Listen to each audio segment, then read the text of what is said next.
Coucou à toutes, alors on se retrouve aujourd'hui pour une nouvelle vidéo motivation ménage.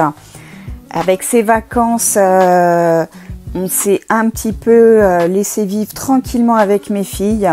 Donc c'est vrai qu'après, entre les sorties, le week-end chez papy-mamie et puis le ménage, fallait faire un choix. Donc on a plus fait en sorte de profiter de nos petites vacances que du ménage.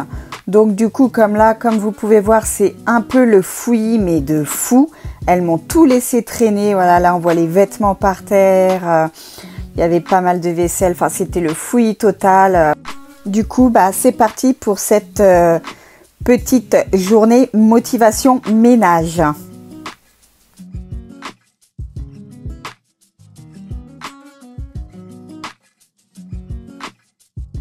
Donc comme d'habitude, quand je commence mon ménage, je commence toujours par mon salon. Voilà, je range tout ce qui est le bordel qu'il y a sur la table et puis je mets dans la cuisine. Ensuite, je vais nettoyer ma table, je vais passer l'aspirateur, etc.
Donc ça va, j'ai trouvé que le salon avait été plutôt, salon salle à manger avait plutôt été rapide à faire.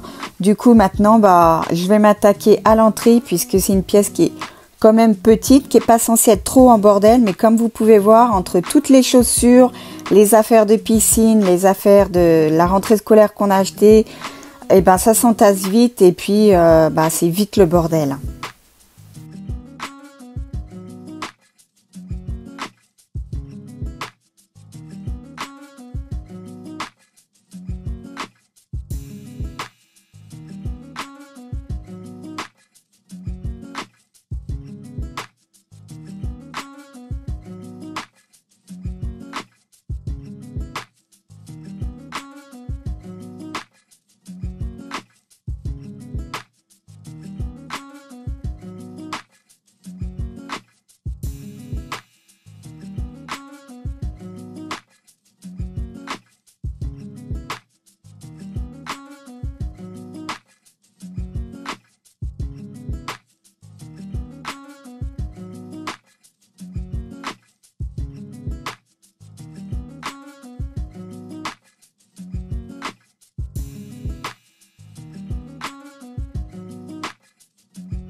Du coup voilà, l'hall d'entrée est propre, donc je peux passer maintenant à ma cuisine.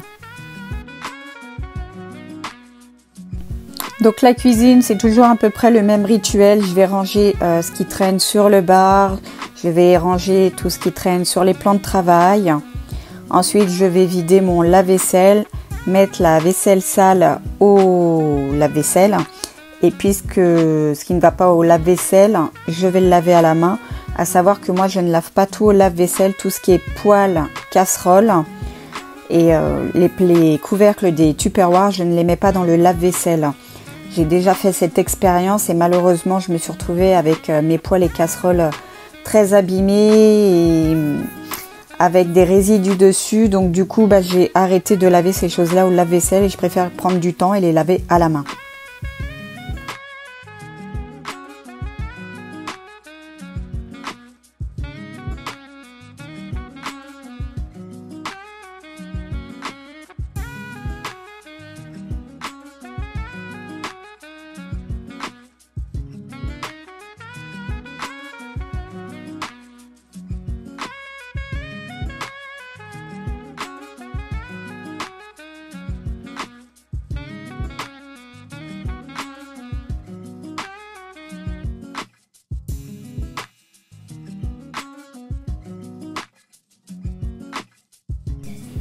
Comme là, vous pouvez voir, je ne lave pas aussi mon robot dans le lave-vaisselle. Je sais que ça passe au lave-vaisselle, mais je préfère pas le mettre au lave-vaisselle pour éviter les problèmes. Voilà. Donc idem pour tout ce qui est plastique, comme là, vous voyez le saladier en plastique. À l'époque, je le mettais dans le lave-vaisselle et je me suis retrouvée avec l'intérieur un peu abîmé, comme si que ça se décrochait. Je sais pas comment vous expliquer, mais du coup, je le mets plus du tout au lave-vaisselle. Tout ce qui est plastique, etc., qui passe au lave-vaisselle, je préfère quand même les laver à la main.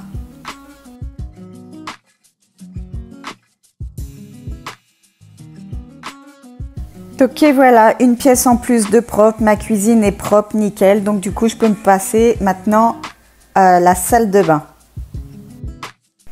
Donc ça va, la salle de bain, ça va aller vite. Il y avait juste les vêtements, les maillots de bain qui étaient sur les tendoirs que j'avais posés dans la baignoire.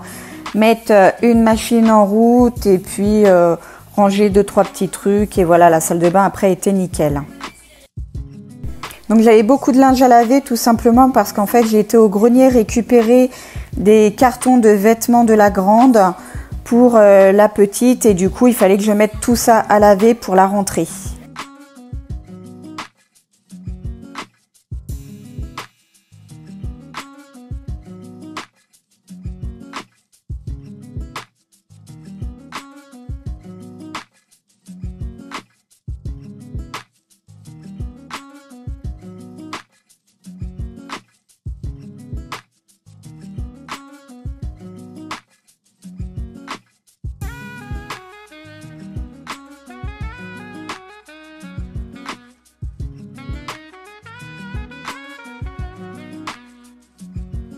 Donc voilà, la salle de bain est propre. Maintenant, je vais passer à l'étage. C'est là qui est le plus gros du travail. Donc comme vous pouvez voir, c'est la salle de bain du haut est toute petite et du coup, les petites, mes filles, quand elles se déshabillaient, elles balançaient leurs fringues dans cette salle de bain alors que la panière était dans le couloir. Mais bon, bref. Et voilà, c'est le haut de la maison. Vous allez voir avec la vidéo, c'est ce qu'il y a de plus qui m'a pris du temps au niveau du ménage. Donc là, la salle de bain, une fois que j'avais enlevé tout le linge qui traînait, il n'y avait plus grand chose à faire. Donc elle était pratiquement propre après. Donc c'est le haut qui m'a pris le plus de temps tout simplement parce qu'en fait mes filles sont toujours en haut dans leur chambre ou dans ma chambre et du coup le plus rapide pour se déshabiller, prendre la douche, etc. c'était dans la salle de bain au milieu.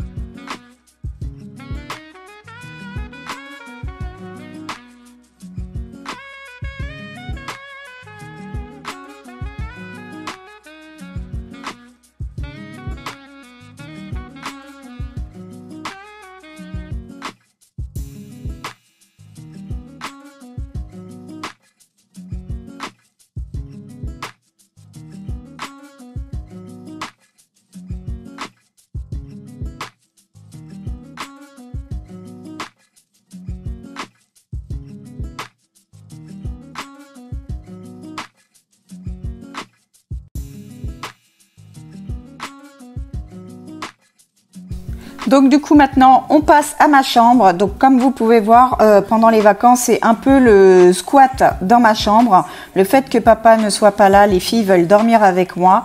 Sauf qu'à 3 dans mon lit c'était un peu compliqué. Du coup j'ai ramené les 2 matelas de mes filles. Je les ai mis l'un sur l'autre et comme ça la petite peut dormir à côté de moi et la grande de l'autre côté. Donc comme ça j'ai une de chaque côté, il n'y a pas de bagarre. Et je peux même leur donner la main quand elles dorment. Ah, forcément, hein, le bazar ne s'est pas arrêté à leur chambre ou à la salle de bain. Il faut en mettre un peu partout. Donc elles ont même réussi à envahir ma chambre. Surtout la petite.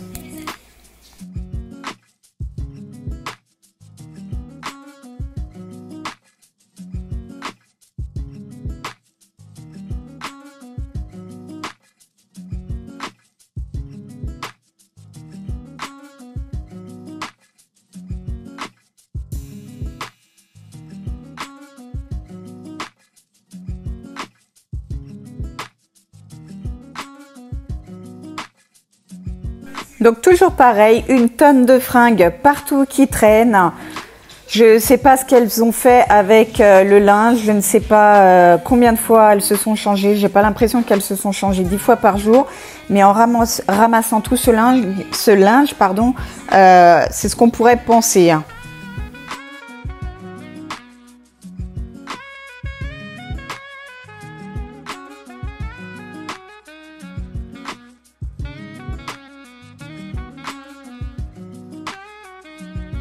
Donc voilà, une chambre de propre, ça aura été vite.